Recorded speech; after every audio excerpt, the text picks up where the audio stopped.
আসসালামু আলাইকুম। সোজা কথা আগে বলে নিই।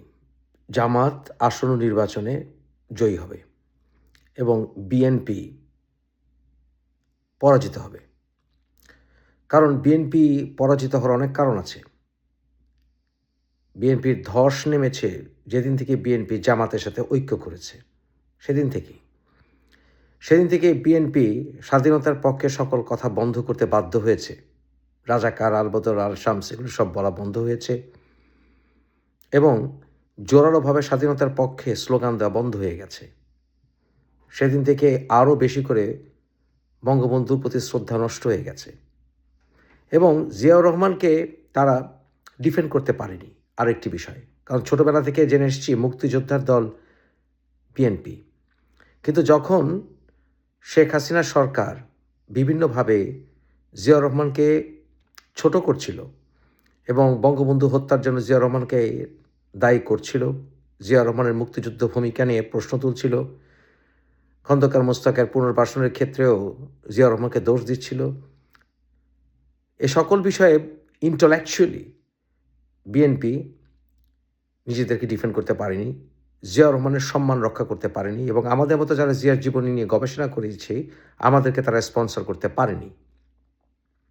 এটা বিএনপির সর্বনাশ ডেকে এনেছে। বিএনপির সেই মুক্তিযোদ্ধা ইমেজ থেকে বিএনপি সরে গেছে, বিএনপির জাতীয়তাবাদী চেতনা থেকে বিএনপি সরে গেছে। বিএনপি এমনিতে একটি সুইডো সেকুলার দল, সেই ক্ষেত্রে বিএনপি এবং জামাতের মধ্যে পার্থক্য কমে এসছে। আপনারা জানেন, আমরা নিজেরাও জানি যে ছাত্রদল বহু বছর সে ৮০-র দশকে, বিশেষ করে ৯০-এর দশকে মাঝখান পর্যন্ত শিবিরদেরকে বিভিন্নভাবে প্রোটেকশন দিয়েছে, পুনর্বাসিত করেছে বিভিন্নভাবে। কেন পুনর্বাসিত করেছে? কারণ অনেক শিবির ঢাকা বিশ্ববিদ্যালয়ে পড়ার সময়, যেমন ইসলামী বিশ্ববিদ্যালয়ের বর্তমান ভিসি নকিব মোহাম্মদ নসরুল্লাহ, সে ছাত্রলীগ এবং বামপন্থী রাজনীতিবিদদের, অর্থাৎ সেই ছাত্রদের পিটানি খাওয়া থেকে বাঁচার জন্য ছাত্রদলের বিভিন্ন মিছিলে গেছে। এরকমভাবে অসংখ্য শিবিরের কর্মীরা বিএনপিতে ইনফিলট্রেট করেছে এবং পরবর্তীতে তারা বিএনপির গুরুত্বপূর্ণ পদে পৌঁছে গেছে। এখন আবার সময় বুঝে অনেকে জামাতে ফিরে এসছে। কিন্তু এতে করে বিএনপির সেন্ট্রাল কমান্ড এবং বিভিন্ন জায়গার কমান্ড ধসে পড়েছে। মধ্যপ্রাচ্য সহ, পশ্চিমা দেশগুলো সহ বাংলাদেশে বিভিন্ন স্থানে প্রাক্তন জামাতিরা বা শিবির নেতারা বিএনপির গুরুত্বপূর্ণ ভূমিকায় চলে গেছে। এতে করে বিএনপির ইমেজ ধ্বংস হয়েছে। বিএনপিতে যারা সেকুলার বা যারা ধর্মনিরপেক্ষতা রাজনীতি বিশ্বাস করে, যারা স্বাধীনতা বিশ্বাস করে, তারা এদের কাছে পরাজিত হয়েছে ভেতর থেকেই। কেন? কারণ এরা রেজিমেন্টেড, এরা ডিসিপ্লিনড, এরা ৫ ওয়াক্ত নামাজ পড়ে, বাধ্যতামূলক, এরা খুব ভালো মানুষ। কিন্তু এরা যখন ধীরে ধীরে বিএনপির পদ বেয়ে উপরে উঠেছে, তখন সমস্যা দেখা দিয়েছে। কারণ তখন তারা নিশ্চিত করেছে বিএনপিতে স্বাধীনতার যেই স্তম্ভগুলো, ৪টি স্তম্ভ, সেগুলোর চর্চা না হয়। বিএনপি এবং জামাতের পার্থক্য কমে এসছে। তাই ইন্টেলেকচুয়ালি বিএনপির মৃত্যু হয়েছে। তারেক রহমানের বিফলতা, হাওয়া ভবন সৃষ্টি, খালেদা জিয়ার দলে না থাকা, তারেক রহমান বহু বছর বিদেশে থাকা, রাজনীতির অভিজ্ঞতা না থাকা, সব কিছু বিএনপিকে ধ্বংস করে দিয়েছে ভিতর থেকে। বিএনপি এখন টিকে আছে শুধুমাত্র জিয়াউর রহমানের সেই চেতনা নিয়ে, কিন্তু সেখান থেকে বিএনপি বেরিয়ে আসার লক্ষণ হচ্ছে বিএনপি থেকে অসংখ্য নেতাকর্মী বিদ্রোহী হয়ে উঠেছেন এবং সেই বিদ্রোহীরা আসন্ন নির্বাচন যদি সুষ্ঠু হয়, তারা অনেকে নির্বাচিত হবেন এবং তাদের সাথে যুক্ত হবে অনেক বিদ্রোহী বা যারা অন্য অন্য দল থেকে ছুটে আসবেন, তারা আওয়ামী লীগ থেকে অনেকে যুক্ত হবেন, নতুন একটি দল সৃষ্টি হওয়ার সম্ভাবনা দেখা দিবে। তাই বিএনপি এখানে ধসে পড়েছে। জামাত অপরদিকে ভালো খেলছে। জামাত তাদের যে সকল সমালোচনা, তার থেকে তারা যথেষ্ট সফলতা নিয়ে এসছে। যেমন শরিয়া আইন কায়েম করবে না, কিন্তু বলতে পারেন যে তারা মেয়েদের ব্যাপারে মেয়েরা প্রধানমন্ত্রী হতে পারবে না বললো কেন? কারণ তারা জানে বাংলাদেশের মানুষ যে কোনো কারণেই হোক বর্তমানে আগামী বেশ কয়েক দফা নারী নেতৃত্ব চাইবে না, সেটা যে কোনো কারণেই হোক না কেন। তাই নারী নেতৃত্ব আসবে না, না বললে কোনো আসে যায় না, বা বললে কোনো আসে যায় না। আর বাংলাদেশে গ্রামে গঞ্জে উপশহরে সব জায়গায় বাংলাদেশের আনাচে কানাচে জামাত শিবিরের মহিলা কর্মীরা যেভাবে ভয় দেখিয়েছে, যেভাবে জান্নাত বিক্রি করেছে, তাতে করে অসংখ্য নারীরা এখন নিজেরাই এ সকল ওয়াজিতের ভক্ত হয়ে গেছে। তার নিজেরাই চায় মেয়েরা ঘরেই থাকুক, যদি খাওয়াতে পারে খুব খারাপ কি। মেয়েরাই মেয়েদেরকে সবচেয়ে বেশি হিংসা করে, তাই তারাই এখন আর নারী নেতৃত্ব নিয়ে বদার্ড না। এটাই কিন্তু বাস্তব। আপনি যতই লিবারাল হন না কেন, লিবারাল নারী হতে পারেন আপনি, আপনি শিক্ষিত নারী হতে পারেন, কিন্তু বাস্তব বাংলাদেশের চরিত্র বলছি। তাই সেক্ষেত্রে জামাত সাকসেসফুল। জামাত এখন আর নারী নেতৃত্বে বিশ্বাস করে না, স্পষ্ট করে দিয়েছে। তাদের অবস্থান তারা স্পষ্ট করেছে, এখন আর রাকে ডাকে না, আর একটু স্পষ্ট হওয়া শুরু করেছে। তাদের যুদ্ধ এবং স্বাধীনতা বিরোধী যে ইমেজ, সেটা থেকে বেরিয়ে আসার জন্য তারা বলেছে তারা অতীতের সব কিছুর জন্য ক্ষমা চায়। এ কথা বললে কিন্তু ৭১ চলে আসে।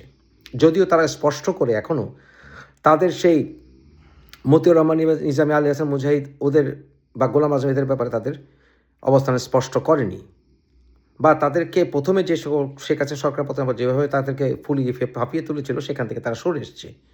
এখন আর গোলাম আজমের ছেলে পাত্তা পাচ্ছে না, এখন আর মতিউর রহমান নিজামী, আলী হাসান মুজাহিদ নিয়ে এত কথা তারা আর বলছেই না। তারা বরঞ্চ হিন্দু মঞ্চ করেছে, এক কথায় হিন্দুদেরকে আনার চেষ্টা করেছে। তারা চেষ্টা তো করেছে, যতই ভাওতাবাজি বলি না কেন। তারা শরিয়ান চাপিয়ে দেবেন এটাও বলেছে, নারী পোশাকের উপরে চাপিয়ে দেবেন এটাও বলেছে। সেক্ষেত্রে তারা ভালো খেলছে। এমনকি তাদের সাথে কর্নেল অলিকে এনে, আখতারুজ্জামানকে এনে তারা মুক্তিযোদ্ধাদের সঙ্গে নিয়ে রাজনীতি করবে, এটাও তারা বলেছে। মুক্তিযুদ্ধ বিরোধী নয়, এরকম চেতনা সৃষ্টি করেছে তারা ভেতরে জনগণের কাছে। এমনকি তারা সব দিক দিয়ে নিজেদের ইমেজ ক্লিয়ার করার চেষ্টায় নেমেছে। বাংলাদেশ বর্তমানে অ্যান্টি ইন্ডিয়ান সেন্টিমেন্ট খায়, তা তাদের দু একজনকে দিয়ে তারা অ্যান্টি ইন্ডিয়ান সেন্টিমেন্ট চালু রেখেছে। সাধারণ বাঙালিরা জান্নাত কিনতে চায়, বুঝুক না বুঝুক, ইসলাম তো কিছুই বোঝে না সাধারণ বাঙালিরা, তারা জান্নাতের টিকিট আবার বিক্রি করাচ্ছে বিভিন্ন নেতাদেরকে দিয়ে। এটাওকে তারা অবজেকশন দিচ্ছে না, খেলছে ভালো জামাত। ব্যালটের ব্যাপারে আপনাদেরকে আমি সব জায়গায় আগে বলেছিলাম যে জামাতের ব্যালট নিয়ে কিন্তু রাজনীতি হবে। এই যে বিদেশে ব্যালট পাঠায়, বিদেশের ব্যালট, প্রবাসী ব্যালট নিয়ে তারা দারুণ রাজনীতি করবে, সফলভাবে করেছেও, এবং সেগুলো এখন আস্তে আস্তে বেরিয়ে আসছে, দু একটা ধরাও পড়েছে না। প্রবাসে অসংখ্য জাল ভোট সৃষ্টি হয়েছে এবং সেগুলোকে চেক করার কোনো উপায় নেই, কারণ তারা প্রবাসী। সেগুলোকে ক্রস চেক করবেন কিভাবে? বিভিন্ন শিক্ষা প্রতিষ্ঠানে যখন এই ব্যালটগুলো আসবে, সেখানে শিক্ষা প্রতিষ্ঠান কিন্তু জামাতের মোটামুটি দখলে চলে গেছে, সব প্রবাসী ভোট গেছে। এবং তারা বিভিন্নভাবে যে সকল ডিস্ট্রিক্টে জামাত খুবই কম ভোট পাবে, সেখান থেকে ব্যাপক পরিমাণ মাইগ্রেট করেছে জামাতি ভোটাররা, যেখানে জামাত একটু কম্পিটিশন আসতে পারে সেই সব জায়গায় নিশ্চিত করার জন্য যে জামাত জয়ী হবে। তাই প্রচুর জামাতি ভোটাররা যেখানে দুর্বল, সেগুলি আশা ছেড়ে দিয়ে ওই অঞ্চলের ভোটারগুলোকে মাইগ্রেট করিয়েছে, যেখানে একটু কম্পিটিশনে যেতে পারে জামাত, সেখানে বুস্ট আপ করার জন্য জামাতের ভোট। তাই দেখবেন ব্যাপক সংখ্যক নতুন ভোটার রেজিস্ট্রেশনের ইতিহাস ঘাটবেন, তারা আগে কোথায় ছিল, দেখবেন ব্যাপক মাইগ্রেশন ঘটেছে। জামাত এখানেও দারুণ খেলছে। তাই জামাত জয়ী হবে ব্যাপকভাবে চিটাগাঙে, কুমিল্লায়, সিলেটে, এ সকল অঞ্চলে ব্যাপকভাবে জামাত জয়ী হবে। চাঁদপুরে ভালো ফাইট দিবে, মাদারীপুর ভালো ফাইট দিবে, বরিশাল ভালো ফাইট দিবে। যে সকল অঞ্চল প্রবাসী, সে সকল অঞ্চলগুলোতে জামাত জয়ী হবে ব্যাপকভাবে। যে অঞ্চলে প্রবাসী বেশি, সেই অঞ্চলে জয়ী হবে ব্যাপকভাবে। ঢাকায় বেশ ভালো করবে জামাত, কারণ ছাত্রদেরকে দিয়ে ইমেজ ক্লিয়ার করে ফেলেছে। সাদেক ক্যাবের মতো জামাতের শিবিরের নেতারা তারা বলেছে তারা বাংলাদেশের বুদ্ধিজীবী যারা মারা গিয়েছিলেন, শহীদ হয়েছিলেন ৭১-এ, তাদের প্রতি তারা শ্রদ্ধা দেখিয়েছে। নতুন প্রজন্ম অ্যাকসেপ্ট করে নিয়েছে অনেকেই। ভুললে চলবে না, দেশের ৭০% মানুষ ৩৫ বছর বয়সের নিচে। বিএনপির সাপোর্টার মূলত যারা আমরা ৭০-এর শিশু প্রজন্ম, তাদের মধ্যে বেশি। যারা অতি বৃদ্ধ, তাদের মধ্যে আওয়ামী লীগের প্রজন্ম বেশি। তাই এই ব্যাপকভাবে ব্রেইন ওয়াশ হয়েছে অনেক আগেই মাদ্রাসা শিক্ষা প্রচার, এবং সেই ক্ষেত্রে আওয়ামী লীগ বিএনপির ব্যাপক বিফলতা, সুস্থ সংস্কৃতির বিকাশে ব্যাপক বিফলতা, সব কিছু মিলে জামাত কিন্তু ভালো খেলেছে। আর বাংলাদেশের মানুষ দুর্নীতির ব্যাপারে ফেড আপ হয়ে গেছে, পরিবারতন্ত্রের ব্যাপারে ফেড আপ হয়ে গেছে মানুষ। তাই আপনি আমি লাইক করি বা ডিসলাইক করি, জামাত এবার সরকার গঠন করবে। আমি ব্যক্তিগতভাবে শরিয়া শাসনের পক্ষ নয়। কারণ কি? কারণ স্বয়ং সৌদি আরবের সরকাররা পর্যন্ত বলছে যে ব্যাপক সংখ্যক হাদিস রিভিশন দরকার। তুরস্ক তাই বলছে। তাই হাদিসে প্রচুর গণ্ডগোল আছে বলে আমি শরিয়া শাসনের কায়েমের পক্ষপাতী নই, এবং ইসলামিক লর ব্যাপক পরিবর্তন দরকার। কারণ যুগে যুগে ইসলামিক ল অবস্থার পরিপ্রেক্ষিতে, জিওগ্রাফিক্যাল পলিটিক্যাল সিচুয়েশনের কারণে, ইজমা কিয়াসের মাধ্যমে, যুগোপযোগী তাফসিরের মাধ্যমে পরিবর্তন হয়েছে, যেটা বেশ কয়েক দশক ধরে চলছে না। বিশেষ করে ইউরোপীয় শাসনের সময় মুসলিম বিশ্ব স্থবির হয়ে পড়েছিল, অগ্রগতি কমে গিয়েছিল, কারণ সবাই নিজেদের স্বকীয়তা নিয়ে ব্যস্ত ছিল। প্রকৃত ফ্লারিশমেন্ট হয়নি। আমি মনে করি কোরআনের শাসন দরকার। কোরআনের শাসন রিচুয়ালিস্টিক শাসন নয়। কোরআনের প্রকৃত শাসন হলে এবং সুষ্ঠু তফসির হলে, ইজমা হলে মানুষের লিবারালিজম প্রতিষ্ঠিত হবে। প্রকৃত আল্লাহর শাসন, আইনের শাসন প্রতিষ্ঠিত হবে, যেখানে সকল মানুষ তাদের সম অধিকার নিয়ে বিশ্বাস করে বসবাস করবে। আমার এই কথা শুনে অনেকে চমকে উঠতে পারেন, বলতে পারেন যারা মুসলিম হেটার্স, এটা কি সম্ভব? হ্যাঁ, সম্ভব। আমার মতো গবেষণা করলে শেষ পর্যন্ত এই অবস্থাতে উপনীত হবেন। কারণ আমি মুফাসসির ইসলাম যা বলি হৃদয় থেকেই বলি। জামাত কি সেই প্রতিশ্রুতি দিতে পারবে মওদুদি ফিলসফির ভিত্তি করে? মনে হয় না। তাহলে কি মওদুদি ফিলসফির অধিকাংশ তারা ছুঁড়ে ফেলে দিবে, যাতে করে ইসলামকে এপক মেকিং করা যায়, আপ টু ডেট করা যায়? নাকি ইরানের মতো শাসন কায়েম করবে? সেটা দেখার বিষয়। না হলে আমাদেরকে আবার সেকুলারিস্ট সংগ্রামে নামতেই হবে।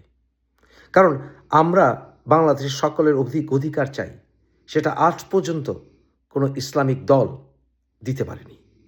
এ পর্যন্ত ইসলামের ইতিহাসে আলেকজান্দ্রিয়া এবং ইস্তাম্বুলে আমরা যে সহজ অনুমনিতা দেখেছি, আমরা যেমন দেখেছি অটোমান খেলাফতের সময়, সেই স্প্যানিশ ইনকুইজিশনের পরে মুসলিম শাসকরা ইহুদিদেরকে পর্যন্ত ঠাঁই দিয়েছে, যে ইহুদিরা এখন ইস্তাম্বুলে বসবাস করে। সেরকম শাসনকে আমরা ফেরত আনব? সেরকম শাসনকে কোনো সরকার দিতে পারবে? আমার তো মনে হয় না। কারণ সেমন ইসলামিক স্কলার, লিবারাল স্কলার অন্তত বাংলায় নেই। সমস্যাটা সেখানে।